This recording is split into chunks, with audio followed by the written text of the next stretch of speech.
হাসিনার পাসপোর্ট বাতিল, ইউনূস সরকারের ভিসার মেয়াদ বৃদ্ধি করল ভারত।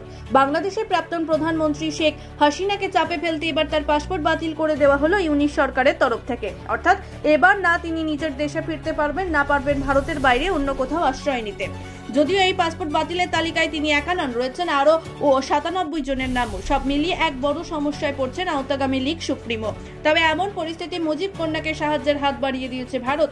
তার ভিসার মেয়াদ বৃদ্ধি করা হয়েছে কেন্দ্রীয় সরকারের তরফ থেকে, অর্থাৎ তাকে বৈধভাবে ভারতে থাকার ব্যবস্থা করে দেওয়া হচ্ছে।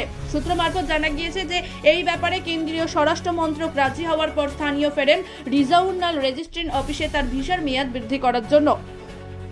প্রসঙ্গত, শেখ হাসিনার পাসপোর্ট বাতিল প্রসঙ্গে অন্তর্বর্তীকালীন সরকারের উপ প্রেস সচিব আবুল কালাম আজাদ মজুমদার বলেন, ওনার পাসপোর্ট বাতিল প্রসঙ্গে সবকিছু জানা ভারতের সরকার এবং সেই কারণে ইস্যু করেছে ট্রাভেল ডকুমেন্ট। এরপর প্রাক্তন প্রধানমন্ত্রীর কূটনৈতিক পাসপোর্ট বাতিল প্রসঙ্গে প্রশ্ন করা হলে তিনি বলেন, আইনতভাবে বিধান নেই একাধিক পাসপোর্ট থাকার। কূটনৈতিক পাসপোর্ট বাতিল হয়েছে পাসপোর্ট বাতিল হলে।